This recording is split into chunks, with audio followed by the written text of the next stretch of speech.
স্বাগত এটিএন নিউজে। দর্শক, আপনারা স্বাধীন সংলাপ দেখছেন সৌজন্যে আলোক হেলথ কেয়ার অ্যান্ড হাসপাতাল। আপনাদের সঙ্গে রয়েছি আমি মুন্নি ইউসুফ। দর্শক, আপনারা জানেন যে বিভিন্ন সূত্র বলছে যে শনিবারের মধ্যে পদত্যাগ করতে পারেন দেশের 22তম রাষ্ট্রপতি মোহাম্মদ শাহাবুদ্দিন।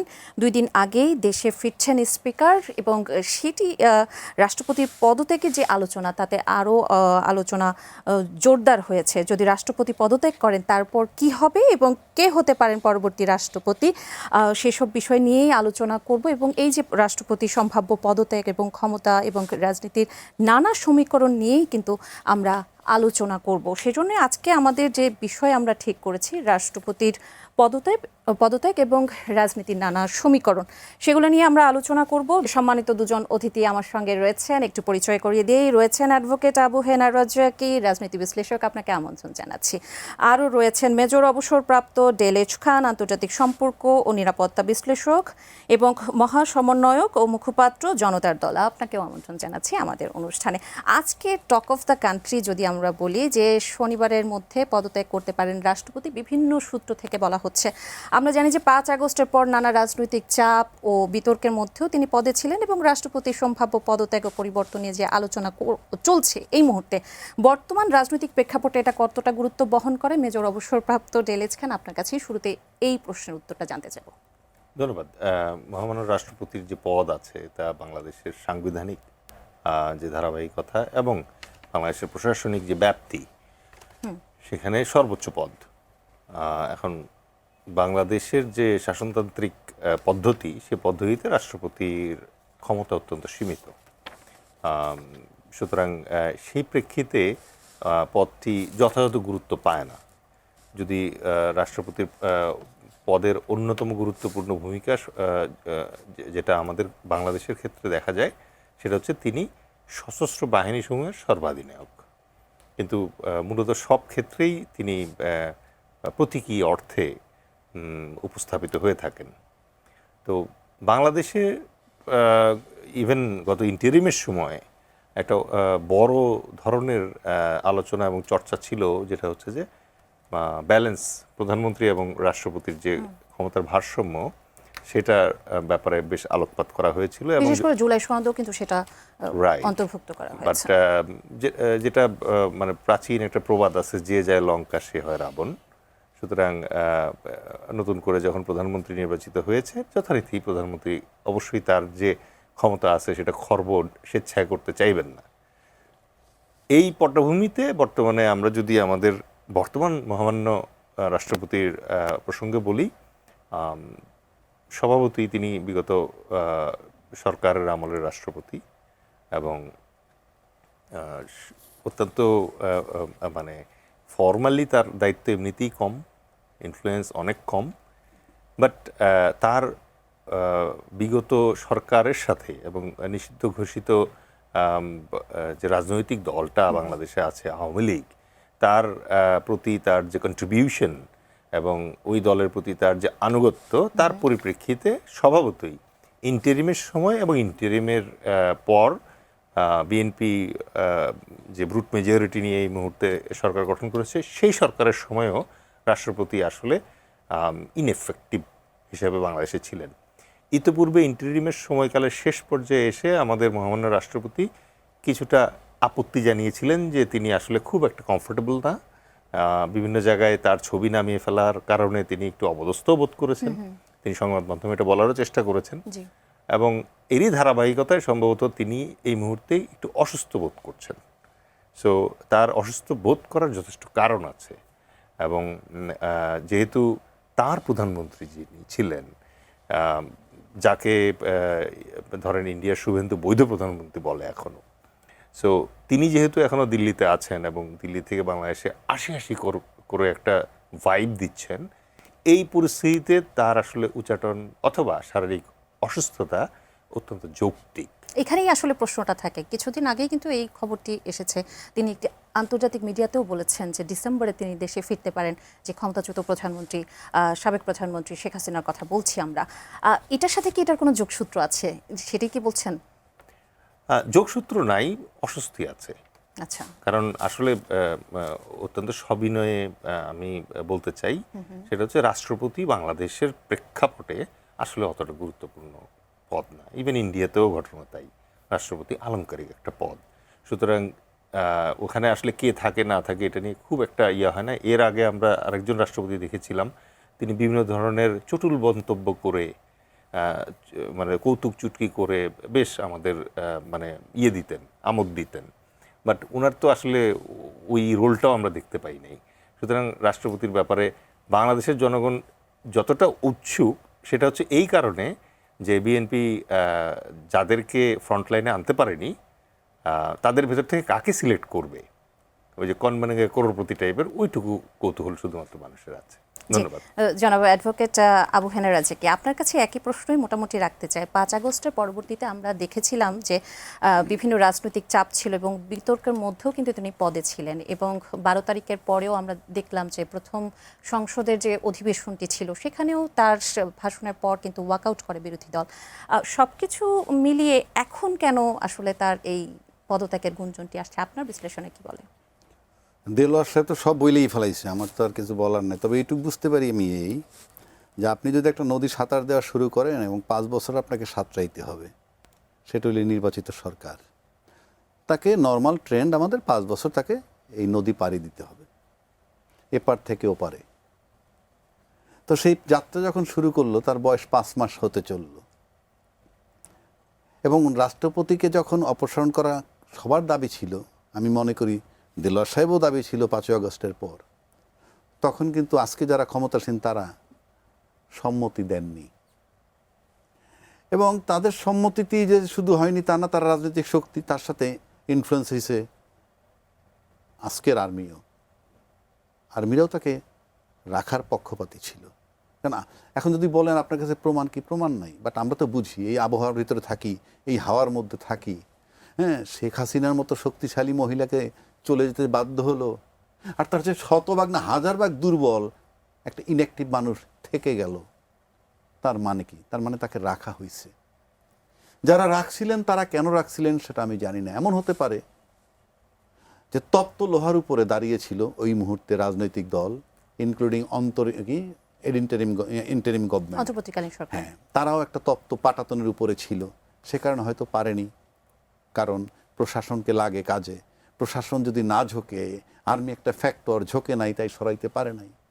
কিন্তু এই 5 মাস সাঁতার দেওয়ার পর আমাদের মাননীয় প্রধানমন্ত্রী, উনি এখন বুঝতেছেন যে তাকে রাখা যাবে না। কেন রাখা যাবে না প্রশ্ন আনতে পারেন। এখানে আমার প্রশ্নটা হলো যে এখানে কি সরকার চাচ্ছে না, নাকি তিনি নিজে থেকে পদত্যাগ করছেন? রাজনৈতিক ভিতরে এত আলাপ লাগতো না। আচ্ছা, আমি যে কোনো মুহূর্তে বলতে পারি, টেলিফোন করে, ভাই আমার শরীর ভালো না, আমি কালকেতে আসবো না। এগুলো বোগা জ্বালাপ। কারণ আমরা উই হ্যাভ সিন যে সে কিভাবে রইছে, কি পরিমাণ ইজ্জত তার আছে, যার কোনো রাজনৈতিক আদর্শ নাই। এই ব্যক্তি একবেলা বলল যে বঙ্গবন্ধু যুদ্ধের স্বাধীনতার ঘোষক, বলছে শেখ হাসিনা যখন তাকে বানাইছে, সেই ব্যক্তি আবার বলতেছে জিয়াউর রহমান সাহেব স্বাধীনতার ঘোষক। কে ঘোষক না, এই বিতর্ক কিন্তু আমি করছি না। আপনি তার খাইচ্যতটা দেখেন, এটাকে বলে খাইচ্যত। আমার পদে থাকতে হবে, কোন ইনফ্লুয়েন্সে কেন থাকতেছে। এখন সেই যে ইনফ্লুয়েন্সে থাকতো, সেই ইনফ্লুয়েন্স আস্তে আস্তে আস্তে আস্তে দুর্বল হয়েছে। আপনার যদি মনে থাকে তাহলে আপনি দেখবেন, আমাদের মোমেন সাহেব যে পররাষ্ট্রমন্ত্রী ছিল, উনি ক্ষমতাচ্যুত হওয়ার পর শেখ হাসিনা তার 8 মাস পর বাংলাদেশ থেকে বেরোইছেন আজকের প্রশাসনের সহযোগিতায়, সেটা তিনি নিজে বলেছেন। এবং উনি বলছেন, আমি 5 বার সিম পাল্টাইছি, 6 বার বাসা পাল্টাইছি, প্রশাসন আমাকে সহযোগিতা করছে, তাই আমি 8 মাস পর বেরিয়ে আসছি। এই যে প্রশাসনের যে ইনফ্লুয়েন্সটা ছিল, সেই ইনফ্লুয়েন্সটা আস্তে আস্তে আস্তে আস্তে দুর্বল হচ্ছে। তার বহিঃপ্রকাশ হলো রাষ্ট্রপতিকে এখন সরাচ্ছে কেন? রাষ্ট্রপতির কোনো ফাংশন নাই উনি বলছেন। কিন্তু আজকে পর্যন্ত যে আমার যে টালমাতাল সিচুয়েশন, এখন পর্যন্ত কিন্তু আমি বলছি যে এই সরকারও কিন্তু তপ্ত পাটাতনের উপরে দাঁড়াইছে সেই 5 আগস্টের পর। স্টিল আমরা এখনও কিন্তু অনেক খারাপ পরিস্থিতির মধ্যে, আনস্টেবল সিচুয়েশনের মধ্যে আছি। সেই রকম একটা জায়গায় তার লন্ডন সফর এটা ডাউটফুল ছিল। লন্ডন সফরে দেখা গেছে 2 হাত ভরে খালি শপিং করতেছে, উনি কিন্তু গেছেন চেক আপ করাইতে। তো এই সমস্ত ব্যাপার, আর তার মতো একটা মানুষের, আরেকটি সূত্র বলছে যে তিনি আসলে সেখান থেকে ফোনে কথা আমি বলেছেন। সেটা বললাম না, আপনি অর্থটা বুঝে নেন। গেলাম চেক আপ করে, তো 2000 বাজারটা নি কেমনে, আমি একটা সাবেক রাষ্ট্রপতি, সাবেক না, আমি একজন রাষ্ট্রপতি। তারপর সাবেক সেই নন। রাষ্ট্রপতির কি অবস্থাটা কি, আপনি সেই রাষ্ট্রপতি যিনি নাকি সকালে এক কথা বিকালে এক কথা, একবার বঙ্গবন্ধু একবার জিয়ার জিকির যিনি করেন, তার কি কোনো চরিত্র আছে? তাকে কি কেউ বিশ্বাস করবে? হয়তো সিচুয়েশনের খাতিরে আমাদের আজকের প্রধানমন্ত্রী একটু সাইলেন্ট ছিলেন, কিন্তু সময়ের ব্যবধানে উনি ভাবলেন যে না, সিক্রেসি অ্যান্ড প্রাইভেসি খুব ইম্পর্ট্যান্ট একটা ফ্যাক্টর। কারণ রাষ্ট্রপতির কোনো রোল নাই, কালকে যদি ঘটনাচক্রে কোনো কারণে একটা খারাপ পরিস্থিতি আইসে যান, আল্লাহ মাফ করুক, যদি আইসে যায়, তাহলে একটা জরুরি অবস্থাও যদি আসে, he will play very important role. আর সেক্ষেত্রে আমার একটা নিজস্ব লোক দরকার বলে আমি মনে করি, 1 নম্বর। 2 নম্বর হইল যে উনি রাষ্ট্রপতি, উনি শেখ হাসিনার সময়ের রাষ্ট্রপতি, ফেসিজমের পক্ষের লোক বলে আমরা বলতেছি, কাজী উনি ধোয়া তুলসী পাতা, উনি যে লিকেজ করেন না, ওনার কাছ থেকে যে লিক হচ্ছে না, আমরা কিভাবে যাব? সুতরাং রাষ্ট্রের নিরাপত্তার খাতিরে, প্রাইভেসি সিক্রেসির কারণে, প্লাস তাকে তার দলীয় একটা বানান দরকার। অ্যাটলিস্ট আমাদের প্রধানমন্ত্রী সাহেব এইটুক নিশ্চিত থাকবেন যে আমার প্রতি লয়াল একজন ব্যক্তি। উনি লয়াল না, এটা কেন জানেন লয়াল না? তার প্রমাণই হলেই এই একই মুখে আমি স্বাধীনতার ঘোষক বঙ্গবন্ধুকে বলছি, একই মুখে আমি জিয়াউর রহমান সাহেবকে স্বাধীনতার ঘোষক। সুতরাং এইরকম লোক যদি কেউ বিশ্বাস করে, তা এমন একটা জায়গায় আসছেন, কারণ আমরা তারেক রহমান সাহেব মানে আমাদের আজকের প্রধানমন্ত্রী, তাকে দেখছি শুরুতে আমাদের কাছে যেটা মনে হয়েছিল যে কোন বলয়ে যাবে, তা এখন একটা জিনিস পরিষ্কার আমাদের কাছে, আমার কাছে ব্যক্তিগতভাবে আমি কনসার্ন যে উনি আওয়ামী বলয় থেকে বেরিয়ে আসতে চাইতেছে, আওয়ামী বলয় থেকে। এখন আওয়ামী বলয়ের সাথে আন্তর্জাতিকভাবে কারা আছে, লোকালি কারা আছে, সব কিছু উনি এই বলয় থেকে বের হয়ে আসতেছে। সেই বলয় থেকে যদি বের হইতে হয়, তাহলে রাষ্ট্রপতির অপসারণ আমি মনে করি খুবই জরুরি, এবং সেটা খুবই যৌক্তিক। এবং রাষ্ট্রপতি, বিএনপি এখন 2/3 মেজরিটি নিয়ে আছে, সুতরাং তাকে যদি রাষ্ট্রপতিকে যদি অপসারণ করে, ব্যক্তিগতভাবে যদি আমাকে বলেন, আমার কিছু আসে যায় না, কিন্তু I am concern about the Bangladesh politics. যেহেতু তারেক রহমান সাহেবকে 5টা বছর পার হইতে হবে, সুতরাং সেক্ষেত্রে অ্যাটলিস্ট আপনার লয়াল লোক দরকার। কেন দরকার? আপনি যে কোনো সিস্টেম লস যদি বন্ধ করেন, যে পানি বের হয়ে যায়, সেই পানিটার যদি ফুটোগুলো বন্ধ করে দিতে পারেন, তাহলে কিন্তু বাড়তি পানি না আসলে পানিটা জমে। তা সেক্ষেত্রে যে প্রাইভেসি অ্যান্ড সিক্রেসির প্রশ্নে লিকেজ বন্ধ করার জন্য তার অপসারণ জরুরি বলে আমি মনে করি, এবং সেটার জন্য যদি প্রধানমন্ত্রী সিদ্ধান্ত নিয়ে থাকেন, আমি মনে করি এটা জাস্টিফাইড। আর তার মতো লোকরে দিয়ে যদি কেউ ভাবে যে উনি স্বেচ্ছায় পদত্যাগ করেন, আমি নিশ্চিত পৃথিবী উল্টে যেতে পারে, আমি বিশ্বাস করব বলে মনে করি না। যদি তাই হইতো, তাহলে আমরা দেখছি যে তার রোল কি, তার খাইচ্যত কি, তারপরে আছে। এখন যদি মনে করেন তুমি যদি ওইখানে বসে বসে ফেসিজমের রিপ্রেজেন্টেটিভ হিসেবে থেকে থাকেন, এটা যদি নিশ্চিত হয়ে থাকে, তাহলে তার অপসারণ জরুরি। ধন্যবাদ। আমি আবারও আসবো মেজর অবসরপ্রাপ্ত ডেলেজ খান। আমি যেটি বলছিলেন আবু হেনা রাজ্জাকী, যে আসলে পরবর্তী রাষ্ট্রপতি নির্বাচনে অনেক সতর্ক হওয়ার প্রয়োজনীয়তার কথা কিন্তু তিনি বারবার বলেছেন, এবং এই যে পরবর্তী রাষ্ট্রপতি হিসেবে রাজনৈতিক নেতাদের পাশাপাশি একজন সাবেক ও বর্তমান আমলার নামও সম্ভাব্য রাষ্ট্রপতি হিসেবে আলোচনা এসেছে, অনেকের নাম আসছে। যদি কোনো আমলাকে রাষ্ট্রপতি করা হয়, এটি কি রাজনৈতিক দলগুলোর উপর আস্থার সংকটের তৈরি করবে কিনা? পরবর্তী রাষ্ট্রপতি কেমন হওয়া উচিত? ধন্যবাদ। দেখেন, বাস্তবতাটা আমরা বোঝার চেষ্টা করি, সেটা হচ্ছে বর্তমান যে সেট আপ আছে প্রচলিত পদ্ধতিতে, এই পদ্ধতিতে আমি আবারও সবিনয়ে মানে সংবিধানের প্রতি শ্রদ্ধা রেখেই বলছি যে মাননীয় প্রধানমন্ত্রী যদি সম্পূর্ণ রাষ্ট্রপতিকে অ্যাভয়েড করে চলতে চান, চলতে পারেন। ওই ব্যবস্থা রাখা হয়েছে এবং তাকে সেই পরিমাণ ক্ষমতায়ন করা হয়েছে। ঠিক আছে, লাস্ট কনস্টিটিউশনের কমপ্লেইন তো এটাই ছিল যে prime minister became so powerful that দণ্ডমুণ্ডের কর্তা হয়ে উঠছিলেন উনি, এবং ওনার যে পাওয়ারটা আছে এটাকে চেক অ্যান্ড ব্যালেন্স করার কোনো অপশন ছিল না। একটাই অপশন ছিল, সেটা হচ্ছে রাষ্ট্রপতির যে পদটা, সেটাকেও আস্তে আস্তে কাটছাট করে এমন অবস্থায় আনা হয়েছে যে এই পদটা এখন টোটালি একটা অর্নামেন্টাল পজিশন ছাড়া আর কিছুই না। তো সেই প্রেক্ষিতে আমাদের এক্সপেকটেশনটা কি? দেখেন, আমাদের দেশে এখন একটা ভীষণ রকম দৈন্য চলছে, সেটা হচ্ছে চারিত্রিক দৈন্য। ঠিক আছে, আপনি দেখেন আমাদের মানে মাননীয় সংসদ সদস্য যারা আছে, তাদের বিভিন্ন ধরনের ভিডিও বের হয়ে আসছে, যেগুলো দেখার পর মানে তাদের এথিক্যাল প্র্যাকটিস এবং তাদের পার্সোনাল ক্যারেক্টার্স যেটা আছে এইটার ব্যাপারে মানে আমাদের নতুন প্রজন্ম যারা জেন জি এবং জেন আলফা তারা আসলে কি দেখছে দেখেন কি এক লজ্জার ব্যাপার। দেখেন আমেরিকান এক ভদ্রলোককে একবার জিজ্ঞেস করেছিল যে আচ্ছা তোমাদের দেশে তো মানে ফ্রি মিক্সিং একটা কান্ট্রি, তাহলে বিল ক্লিন্টনের এগেনস্টে যে তোমাদের একটা কমপ্লেইন ছিল এটার জন্য তোমরা অযথাই মানে এটা তোমরা তো আন্ডাররাইট করতেই পারতা। তার আনসার ছিল যে আমি নর্মাল আমেরিকান, আমার ফ্লস থাকতে পারে, but he is a president, he is my idol, ওর তো এই ফ্লস থাকতে পারে না, হি মাস্ট চেক হিমসেলফ।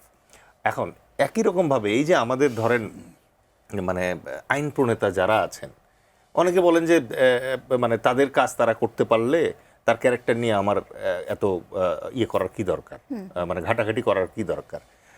এই জায়গাটায় আমি যেটা ফিল করি সেটা হচ্ছে যে সমাজে তারা এতটা রেসপেক্টেড যে তাদের যখন এই ধরনের কাহিনী এক্সপোজ হয় তখন সেইটা সামাজিক যে ফ্যাব্রিকটা আছে এই ফ্যাব্রিকটাকে আঘাত করে। এবং রাষ্ট্রপতির ক্ষেত্রে আমাদের যদি রাষ্ট্রপতির অন্যান্য কোনো ক্ষমতা না থাকে এখন যেহেতু নাই, অ্যাটলিস্ট এইটুক থাকা উচিত যে আমরা রাষ্ট্রপতির চেয়ারে এমন একজনকে দেখতে চাই যিনি সত্যিকার অর্থে সর্বজন শ্রদ্ধেয়। He may not be a disturbance for prime minister, ওইরকম লোকও পাওয়া যেতে পারে, বাট অ্যাটলিস্ট প্রেসিডেন্টের দিকে তাকানোর পরে we should have that feelings যে এই লোকটা মানে রেসপেক্টেবল একটা মানুষ। এবং আমার ধারণা 18 কোটি বাংলাদেশে এরকম লোক পাওয়া যাবে এবং এইটা বাংলাদেশের স্বার্থে পরবর্তী প্রজন্মের স্বার্থে এটা খুব জরুরি। এবং আপনি যদি ওইরকম ব্যক্তিত্ব সম্পন্ন একজন মানুষকে আপনি ওখানে আনেন সে কখনো প্রধানমন্ত্রীর জন্য ডিস্টারবেন্সের কারণ হবেন না, এইটুকু নিশ্চিত করে বলা যায়।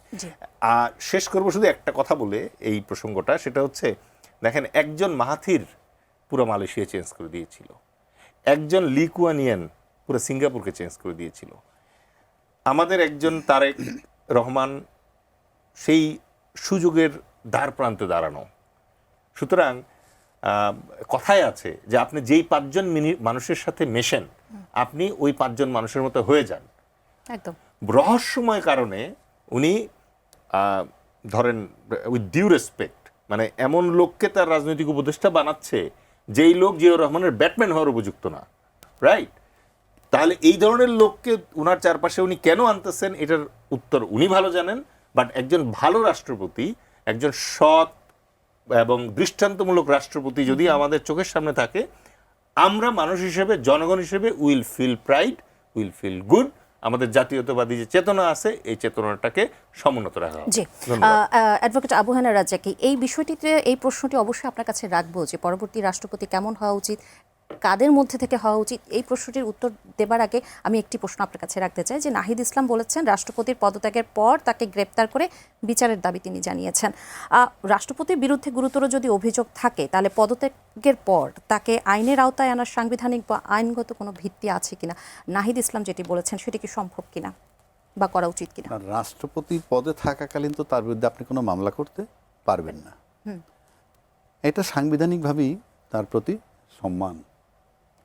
বাট রাষ্ট্রপতি পদ থেকে যাওয়ার পর মামলা হবে না কেন? এরশাদ সাহেবের কি ছিল, কি অবস্থায় ছিল? তারপরে প্রধানমন্ত্রী বেগম খালেদা জিয়ার কি হয়েছিল? রাষ্ট্রপতি তো আসলামই, প্রধানমন্ত্রী খালেদা জিয়ার কি হয়েছিল? আপনি ক্ষমতায় না থেকে চলে যাওয়ার পর আপনার বিরুদ্ধে যে কোনো কিছু হতে পারে, যে কোনো অভিযোগ আপনি আমলে নিতে পারে, সেটা ভিন্ন কথা। কিন্তু রাষ্ট্রপতি কেমন হওয়া উচিত এই যে বিষয়টা আসছেন আলোচনা হচ্ছে, জি, দেলোয়ার ভাই কিছু টাচ করছে যে একদিকে যেমন প্রধানমন্ত্রীর 5টা বছর পাড়ি দিতে হবে, তাকে দিয়ে উনি আশাবাদী, আবার কিছু উপদেষ্টা বানাইছে সেটা নিয়ে উনি কিছু হতাশ। এটা হতেই পারে, কিন্তু আমি ব্যক্তিগতভাবে বলতে চাই হয়তো তারেক রহমান সাহেব যা বোঝেন আমি তা বুঝি না। উনি হয়তো আমার কাছে সবচেয়ে অবহেলিত যে ব্যক্তি তার ভিতরে উনি প্রতিভা খুঁজে পেতে পারেন। তো আমরা এরকম অনেক দেখছি, এমন এক লোক ভবঘুরে তাকে ডেকে এনে এমন একজন পরিচালক ফিল্মের কিছু রোল দিল, পরে তার সুপার অভিনেতা হয়ে গেছে। অর্থাৎ ওই প্রতিভাটা সে দেখছে। সুতরাং এন্ড জাস্টিফাইজ দ্য মিনস, ফলাফল বলে দিবে ওনার পছন্দটা ভালো ছিল কিনা। আমরা তো সেক্ষেত্রে আপনার সাজেশন কি হবে? এখন রাষ্ট্রপতির বিষয় যদি আনেন, আমি এখানে বসে বলতে পারি যে দেলোয়ার ভাই বললেন যে রাষ্ট্রপতি হওয়ার মতো ভালো ভালো অনেক লোক আছে। আমি যদি ওনাকে ভালো করে প্রশ্ন করি উনি কিন্তু নাম বলতে পারবে না কারো। চট করে যদি প্রশ্ন করি, বলেন তো এই মুহূর্তে আপনি কারে চুজ করেন, তাহলে উনি বলতে পারবেন না। যদি বলেন এই প্রশ্ন যদি আমাকে করা হয়, তাহলে আমি বলবো আমার চেয়ে ভালো লোক আমি কাউকে দেখি না। বিষয়টা try to understand my point, what I mean. কারণ কেউ যদি ভাবতো যে রাষ্ট্রের দায়িত্বটা কি জিনিস, তাহলে নেওয়ার আগে 7 বার ভাবতো। কিংবা কেউ যদি ভাবতো আমাকে প্রধানমন্ত্রী ডেকে এই দায়িত্বটা দিচ্ছেন, আমি কি আদৌ যোগ্য কিনা, আমি যদি আমাকে অ্যাসেস করতে না পারি, আপনি রাষ্ট্র অ্যাসেস করবেন কিভাবে? আমি সেই অর্থে বলছি। তো এখন প্রশ্ন হচ্ছে যে এর ভিতর থেকে চুজ করবেন। একদম। সুতরাং আমাদের প্রধানমন্ত্রী উনি দক্ষ কিংবা অদক্ষ এই বিতর্কে আমি যাচ্ছি না। না, হি সেক্ষেত্রে হ্যাজ গট দ্য অ্যাবসলিউট পাওয়ার, উনি চুজ করবেন। এখন ওনার অনেক পছন্দ নিয়ে বিতর্ক আছে, বা আমারও পছন্দ হতে পারে, বাট ওই যে বললাম, উনি কার ভিতরে কি প্রতিভা দেখেন উনি জানেন। তবে বিশ্বস্ততার প্রশ্নে বর্তমান যে রাষ্ট্রপতি আছে তার চেয়ে অন্য জায়গাও কি তার দল থেকে নেক, সেক্ষেত্রে এর চেয়ে বর্তমানের চেয়ে একজন বিশ্বস্ত রাষ্ট্রপতি তিনি পাবেন, এটুক মোটামুটি নিশ্চিত। এবং সেই হিসাবে এই তাকে সরানোর সিদ্ধান্ত, আমি আবারও বলছি সরানোর সিদ্ধান্ত, কিন্তু ফাইনালি শুনবেন শারীরিক অসুস্থতার কারণে আমি আর পারছি না, এগুলো কমন কথা। কারণ পারলে কালকে যেদিন রোববার দিন পদত্যাগ করবো ওই মুহূর্তে, এখন তার শারীরিক অসুবিধা নাই, লন্ডনে চেক আপ করে দিলে এখনও বলতে পারে, ও বলবে যখন চূড়ান্ত হবে। সমস্ত পন্থা চেষ্টা করতে অবলম্বন করার, থাকা যায় কি না, কী পরিমাণ লয়ালিটি চান সেটা আমরা দিব, ইত্যাদি ইত্যাদি। যাই হোক, একজন দর্শক আছেন ফোনে। জি দর্শক, আপনার নাম বললে, পরিচয় বলে প্রশ্নটি রাখুন। আসসালামু আলাইকুম। ওয়ালাইকুম আসসালাম। জি বলুন। আমি মুক্তার আলী বগুড়া থেকে বলছিলাম। জি বলুন। আমি মাননীয় আইনজীবী আবু হেনা রাজ্জাকি ভাইয়ের কাছে আমার প্রশ্ন, বলুন, আমরা আমার শুনছি। কাছে প্রশ্ন হলো, সেটা হলো এই যে আমাদের বর্তমানের সাবেক বর্তমান রাষ্ট্রপতি, ওনার দুর্ভাগ্য না আমাদের বাংলাদেশের মানুষের দুর্ভাগ্য? এই যে বারবার আমাদের আর একটা এটা একটা বিষয়। আর একটা বিষয় হলো, রাষ্ট্রপতি সর্বোচ্চ একটা সম্মানের একটা জায়গা, উনি পথ থেকেই করলো না। কিছু কিছু মানুষ বলতেছে গ্রেপ্তার করো, অ্যারেস্ট করো, তার বিচার করো। এই যে মানি লোকগুলোর যে অমানি হয়ে যাচ্ছে আস্তে আস্তে, আমরা কি শিখিচ্ছি, আমাদের প্রজন্মগুলো কি শিখিচ্ছে এতে দেখে? আমাকে ভালো কিছু দেখার, ভালো কিছু শিখি, এর কি হচ্ছে কি আমাদের দেশে বলেন? জি বুঝতে পেরেছি। আপনাকে অসংখ্য ধন্যবাদ আপনার প্রশ্নের জন্য। এই প্রশ্নের উত্তর অবশ্যই আপনার কাছে। হ্যাঁ অবশ্যই দেব। আমি ওনার ব্যথাটা বুঝতে পারছি। উনি মুক্তার আলী বগুড়া থেকে প্রশ্ন করছেন, আমি সৌভাগ্যবান মনে করি যে উনি আমাকে প্রশ্ন করছেন, শুনতে ভালো লাগে। আচ্ছা, রাষ্ট্রপতির পদটা অবশ্যই সর্বোচ্চ আসন, সাংবিধানিক সর্বোচ্চ আসন, কোনো সন্দেহ নাই। সেই আসনটাই বসে যদি একজন রাষ্ট্রপতি আজকে রাজ্জাকি সাহেব জাতির স্বাধীনতা যুদ্ধের ঘোষক বলে, তারপরে আবার সময় বদল করে দেলোয়ার হোসেন সাহেব স্বাধীনতার ঘোষক বলে, তার জন্য এই নিন্দাটা প্রাপ্য। কারণ you can't change yourself. আপনি বিশ্বাস করেন কি সেখানে থাকতে হবে, এটা একটা রাষ্ট্র।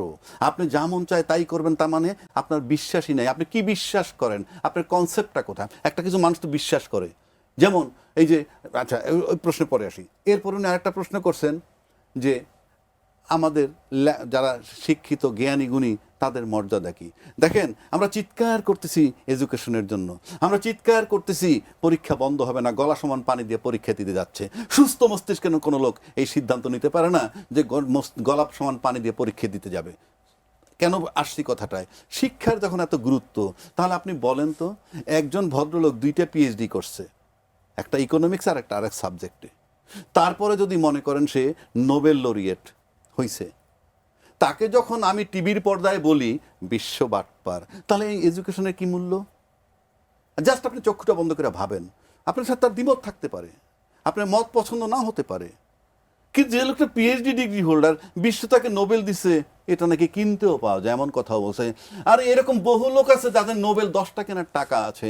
নোবেল কেনা তো দূরের কথা, নোবেল যেখানে দেয় সেই দরজার সামনে যাক না। তা প্রশ্ন হচ্ছে, সামনের জেনারেশন শিখবে কি? আজকে আমরা যখন বলতেছি 2টা ডক্টরেট পাওয়ার পর নোবেল বিজয়ী, যে বিশ্বের এমন কোনো রাষ্ট্রনায়ক নাই যাকে এক নামে চেনে না, এখন বললে কি বলবে? আমি ইউনুসের পক্ষপাতী নও, আমি ওনার কথার জবাব দিচ্ছি, হি ইজ ওয়েল এডুকেটেড।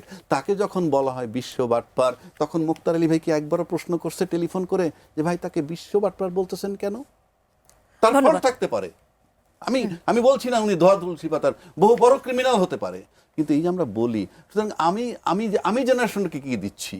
আর রাষ্ট্রপতি সকালে এক কথা বিকালে এক কথা। আবার আরো বলছি, সমস্ত রাজনীতিবিদ শিক্ষিত লোক 55 বছর যাবত একটা কথা বলতেছে যে রাজনীতিতে শেষ কথা বলতে কিছু নাই। এই যে আপনি বলতেছেন তার মানে সকালে একটা বিকালে একটা রাত্রে একটা বলবেন, who has given you this right? কি শিখাচ্ছেন? 55 বছর যাবত এই দেশের রাজনীতিবিদ কি বার্তা দিছে এই দেশের জেনারেশনকে, কি কথা বদল করা যায়? কিন্তু এই মুক্তার আলী ভাই যদি তার ছেলেকে বলে, তোমাকে সকালে একটা কথা বললাম যে হ্যাঁ তোমাকে এক জোড়া জুতা আজকে দুপুরে কিনে দিব, দুপুরে বললো যে আজকে পারতেছি না কালকে, পরের দিন বললো আগামী সপ্তাহে, তারপরে বললো 2 মাস পরে, তখন তাকে বলবি ইউ আর এ লায়ার। কই, তখন তো সে তার ছেলেকে বলতে পারবে না যে ফ্যামিলিতে বাবা কথা সকাল বিকাল বদল করবে। ধন্যবাদ। তুমি কিছু মনে করতে আশা পারবে করছি না। একজন দর্শক আছেন ফোনে। জি দর্শক, আপনার নাম বলে আপনার প্রশ্নটি রাখুন। হ্যালো। জি, আমার নাম মোহাম্মদ আলী। জি, আমার প্রশ্নটা হলো যে আমাদের দেশে তো বর্তমান মনে করেন যে প্রেসিডেন্ট সাহেব আছেই, যিনি আমরা শুনতে পাচ্ছি না আপনাকে। পাবো যে ঠিক যেভাবে আমরা মনে আপনি করেন প্রশ্নটি যে আবার একটু রাখবেন, আপনাকে শুনতে পাইনি মাঝে। আচ্ছা, যে আমার প্রশ্ন হলো যে আমাদের রাষ্ট্রপতি তো বাংলাদেশের একজন অভিভাবক, আমরা তার কাছে তো এই বাংলাদেশ পুরাটা যেভাবে বাংলাদেশের প্রেসিডেন্ট আসছে তো মিথ্যা নানান কিছু নেই, কিন্তু অভিভাবক হিসেবে ছিল। বর্তমানে কি আমরা কি ভালো কিছু পাবো, এটা আমাদের আশা 5ই আগস্টের পরে। আরেকটা প্রশ্ন হলো যে প্রেসিডেন্ট পদত্যাগ না করার, পদত্যাগই করে নাই, কিন্তু আমাদের মধ্যে যে একটা কৌতূহল হয়ে গেছে গা যে এখানে কি হবে এবং কেমন হবে, শাস্তি দিতে হবে। আমরা তো অতীত দেখছি, বাংলাদেশ তো কোনো পরিবর্তন আসতেছে না, যে কোনো প্রেসিডেন্ট বা যে কোনো দায়িত্বশীল মনে করেন যে পদত্যাগ বা তার ক্ষমতা শেষ হলেই তাকে আইনের আওতায় আনা হয়। এটা কেমন ধরনের বাংলাদেশ, এটা আমরা একটু জানতে চাই।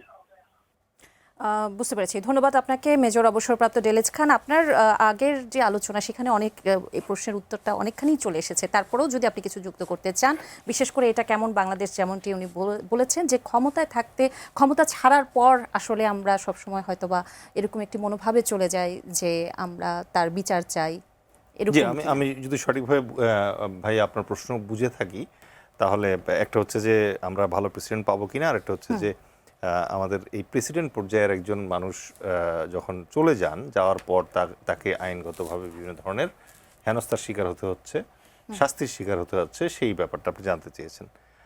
প্রথমেই এই ব্যাপারে আমি যেটা বলার চেষ্টা করব সেটা হচ্ছে যে দেখেন, আমাদের লাস্ট প্রেসিডেন্টের সিলেকশন প্রসেসটাই আপনি দেখেন না।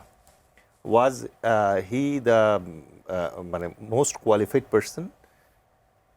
এখন সমস্যাটা যেটা হয়ে গেছে যে প্রধানমন্ত্রী এখানে একচ্ছত্র ক্ষমতার কারণে তিনি ধরাকে সরাজ্ঞান করতে পারেন এবং তিনি তার পছন্দের মতো লোককে রাষ্ট্রপতি পর্যন্ত নিয়ে আসতে পারছেন, ঠিক আছে? অথচ ব্যাপারটা এরকম হওয়ার কথা ছিল না। এখন কেমন রাষ্ট্রপতি চাই আমরা, দ্যাট ইজ আওয়ার এক্সপেকটেশন। আপনি কয়েকদিন আগে হয়তো দেখছেন যে দুদকের কমিশনার এবং দুদকের চেয়ারম্যানেরও অলরেডি সার্কুলার দিয়েছে এবং বলা হয়েছে যে 20 বছরের অধিক কারো যদি চাকরির থাকে, অভিজ্ঞতা থাকে, সে অ্যাপ্লাই করতে পারে। তো আমরা তো অ্যাটলিস্ট মানে আমাদের যে রাষ্ট্রপতি যিনি হবেন, আমরা চাই তিনি প্রেজেন্টেবল হন, ঠিক আছে? এখন আমাদেরও তো এক্সপেকটেশন বেড়ে গেছে। রাষ্ট্র ক্ষমতার শীর্ষে ডক্টর মোহাম্মদ ইউনূসের মতো লোককে দেখে ফেলছি আমরা, এবং তিনি যখন ওই আসনটা অলঙ্কৃত করেন, তখন যে আসলে মানে কত চমৎকার হয় ব্যাপারগুলা। ছোট্ট একটা ক্যাবিনেট নিয়ে কি চমৎকারভাবে দেশ চালিয়েছেন, রাইট?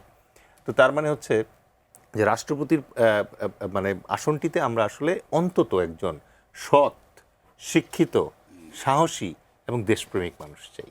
সেখানে একটি গুঞ্জন ছিল, আমি যদিও আবু বেনের রাজ্জাকে আপনাকে ওই প্রশ্নটি রাখবো, যে আপনি ডক্টর মোহাম্মদ ইউনূসের কথা বললেন, এই গুঞ্জনটিও অনেক সময় চলে এসেছে। আমরা শুনেছি যে রাষ্ট্রপতি হতে পারেন বা তাকে বিবেচনায় নেওয়া হতে পারে ডক্টর মোহাম্মদ ইউনূসকে।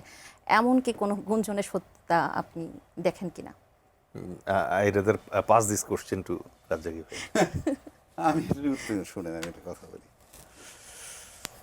প্রশ্ন হচ্ছে যে আপনি একটা বলয় যদি লক্ষ্য করে দেখেন যে খলিল সাহেব পররাষ্ট্রমন্ত্রী, যেই খলিল সাহেব এর বিরুদ্ধে বিএনপি ঢাকা যখন ছিল সোচ্চার ছিল তার পদত্যাগের জন্য। একই সাথে আসিফ মাহমুদ সজীব ভুইয়া এবং আরেকজন কি ভুলে গেলাম নাহিদ না, ইসলাম। হ্যাঁ নাহিদ ইসলাম। না মাহফুজুল আলম নাই তো আগেই পদত্যাগ করে। তাদের অপসারণ পদত্যাগ যাই বলেন দাবি করা হয়েছিল এবং টকশোতে ভরা ছিল বাংলাদেশে যে বিদেশি নাগরিক এনে এই সংবিধান বা এই রাষ্ট্র চালাচ্ছে, বিদেশি নাগরিক এনে সংবিধান সংযোজন করা হচ্ছে।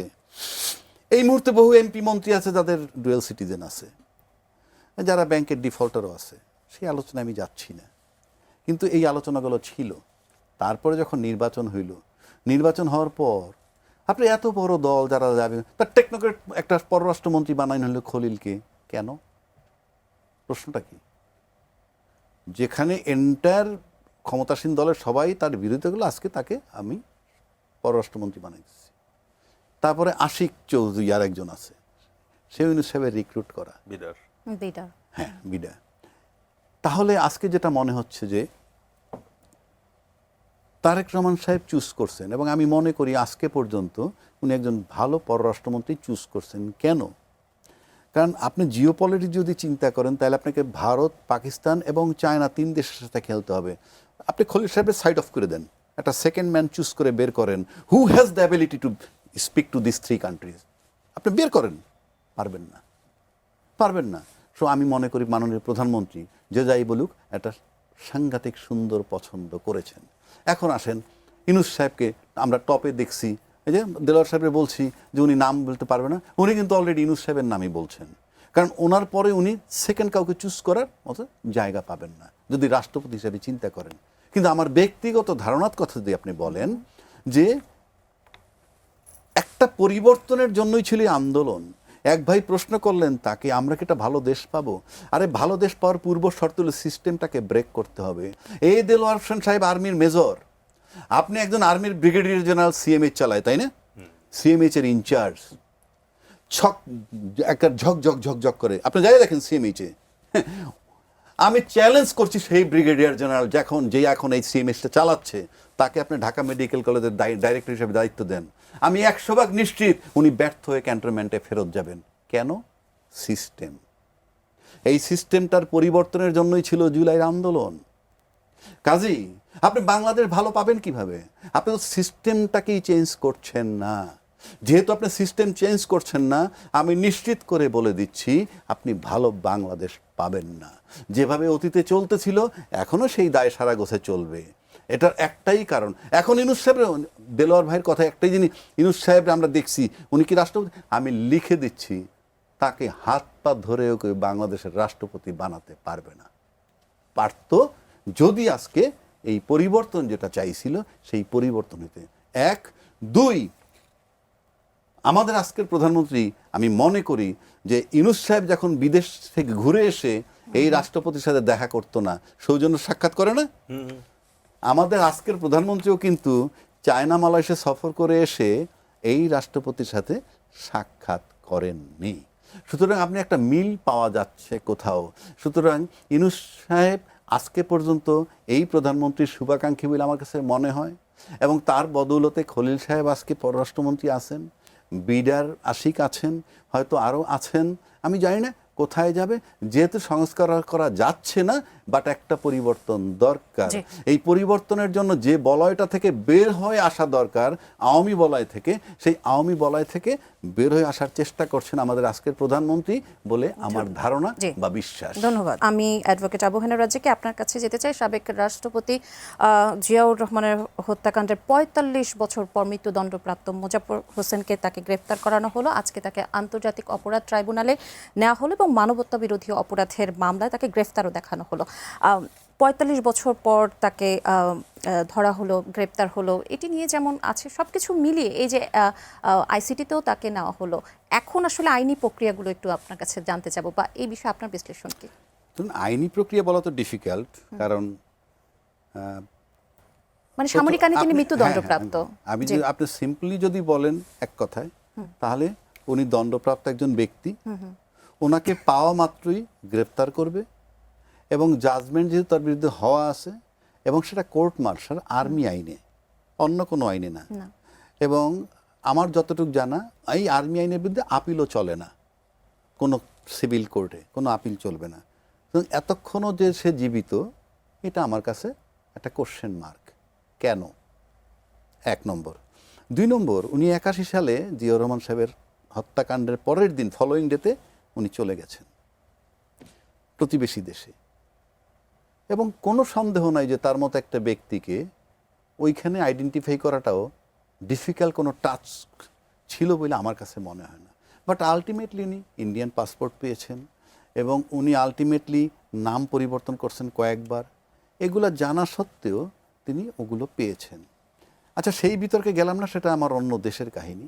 উনি কিন্তু 96 সালে দেশে ফেরত আসছেন, এবং 96 সালে যখন দেশে ফেরত আসছেন তার আগে আপনি আরেকটা জিনিস চিন্তা করে দেখেন যে আমার যতটুকু জানা আর কি, জিয়াউর রহমান সাহেব হত্যা হওয়ার পরপর কিন্তু মঞ্জুও ফাইনালি হত্যা হয়ে গেল, এবং তারপরে আমি যতটুক জানি তাতে কিন্তু এরশাদ সাহেবরে তারপরে ক্ষমতায় আনার প্রক্রিয়া চলছিল।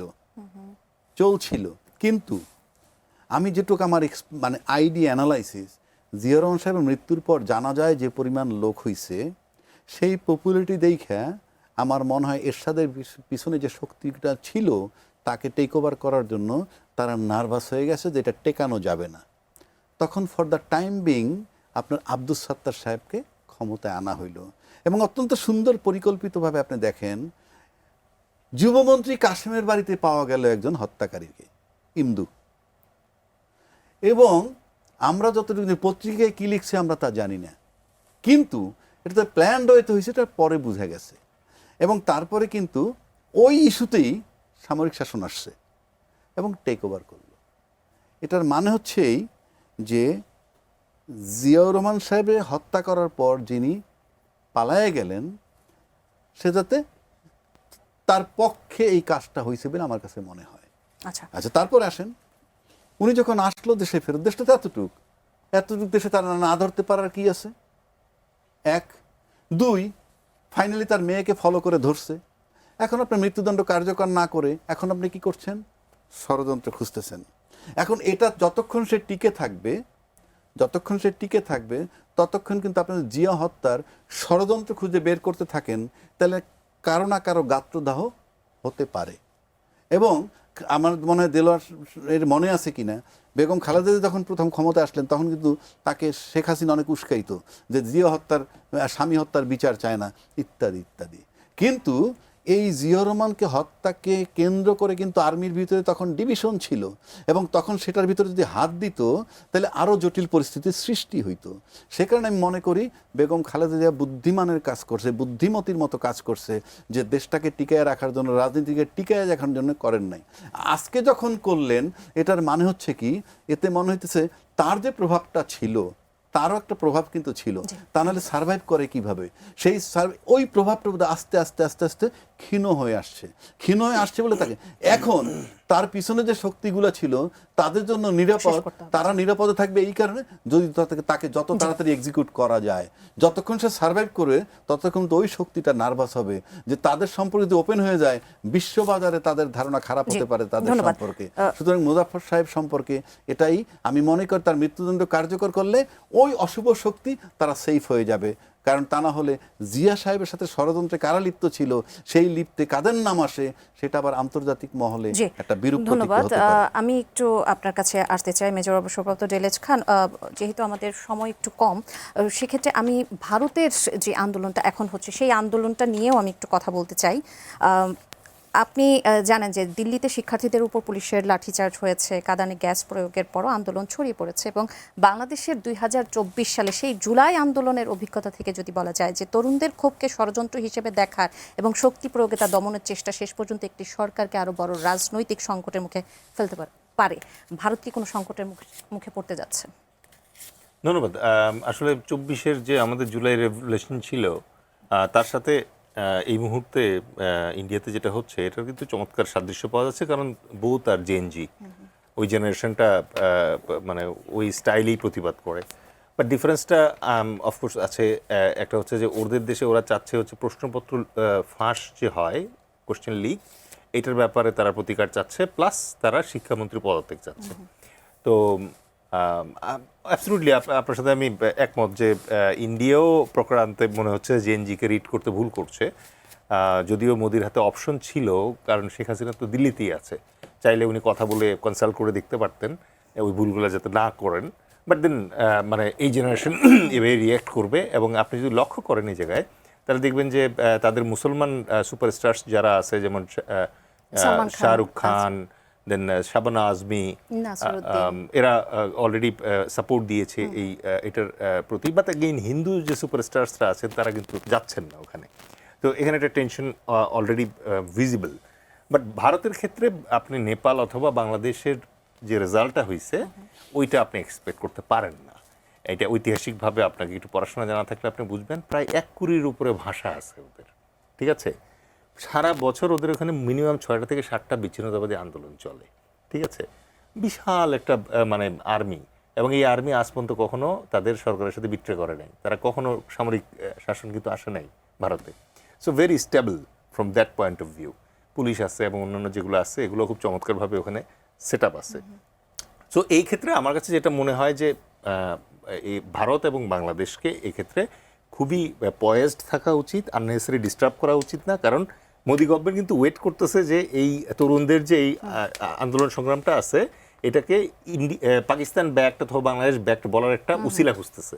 তো পাকিস্তান এবং স্পেশালি আমি বাংলাদেশকে বলবো যে এই মুহূর্তে এই ধরনের ঘটনা যখন ঘটে, সরকার যখন বেকায়দায় থাকে ভারতীয় সরকার, তখন কিন্তু তারা অনেক উল্টাপাল্টা কাজ করে। সো বাংলাদেশের ইমিডিয়েটলি যেটা করা উচিত, আমাদের যে ইন্টারন্যাশনাল বাউন্ডারি আছে, বর্ডার, এখানে রেড অ্যালার্ট জারি করা উচিত। প্লাস ভারতে আমাদের যে কূটনীতিবিদরা আছে তাদের নিরাপত্তার স্বার্থে একটা ইন্টারন্যাশনাল ডিক্লারেশন দেওয়া উচিত যে ওই India, specifically new Delhi is right now A non family station, এবং আমাদের কূটনীতিকদের সহায়তা আন্তর্জাতিকভাবে চাওয়া উচিত। এখন এতে ওইখানে যে ঝামেলাটা চলতেছে এটা একটা আন্তর্জাতিক ব্যাপ্তি পাবে। ধন্যবাদ অ্যাডভোকেট আবু হেনা রাজ্জাক। একদম শেষ প্রশ্ন আপনাকে করতে চাই। গত 2 দিন বলতে পারি বা যেটাই বলি না কিসের জন্য, জামায়াতের যে একজন সংসদ সদস্য সাতক্ষীরা 4-এর, তাকে নিয়ে বেশ আলোচনা চলছে। আপনি জানেন যে তাকে বহিষ্কারও করা হয়েছে দল থেকে, এবং স্পিকার এবং নির্বাচন কমিশনের কাছে জামাতের পক্ষ থেকে চিঠিও দেওয়া হয়েছে। তিনি পদত্যাগ যদি না করেন তাহলে কি তার সংসদ সদস্য পদ শূন্য হবে? কোনো কারণ, অন্য কোনো কারণ আছে? সংসদ সদস্য পদ শূন্য হওয়ার যে কারণগুলা সেগুলা ঘটেনি। 1 নম্বর বলা হয়েছে 1 মিনিটের মধ্যে যদি কাউকে ভারসাম্যহীন বলে কোনো আদালত, তাহলে তার সদস্য পদ চলে যেতে পারে। যদি অপ্রকৃতিস্থ মানে যদি সে কোনো ফৌজদারি অপরাধে দণ্ডপ্রাপ্ত হয় 2 বছরের অধিক, তাহলে সে সদস্য পদ চলে যেতে পারে। আবার সহজে কেউ যদি সে বিদেশি নাগরিক প্রমাণিত হয় সেটার জন্য যেতে পারে, কিংবা বিদেশি কোনো রাষ্ট্রের পক্ষে যদি সে সচেষ্ট থাকে, তার পক্ষে কাজ করে, তাহলে চলে যেতে পারে। ফ্লোর ক্রস করলে 70 অনুচ্ছেদে আছে, যদি সে নিজের দলের সিদ্ধান্তের বিরুদ্ধে ভোট দেয় তাহলে চলে যেতে পারে। প্লাস সে নিজে যদি দল থেকে পদত্যাগ করে তাহলে তার হতে হবে। কিন্তু তার যদি তার দল কোনো দল থেকে বের করে দেওয়া হয়, বহিষ্কার করে দেওয়া হয়, সেটার জন্য নাই। সেটা এত কিছুর পরেও তার নীতিগতভাবে জায়গাটা আছে কিনা? আপনি আমাকে ব্যক্তিগতভাবে জিজ্ঞেস করেন, তার যে অপকর্মটা ফাঁস হয়েছে সেটা আপনি নৈতিকভাবে কোনোভাবেই কোনো ব্যক্তি গ্রহণ করবে না, গ্রহণ করার মতো না। 1 নম্বর। 2 নম্বর হলো নৈতিক হিসাব করলে তার নিজেরই পদত্যাগ করা উচিত।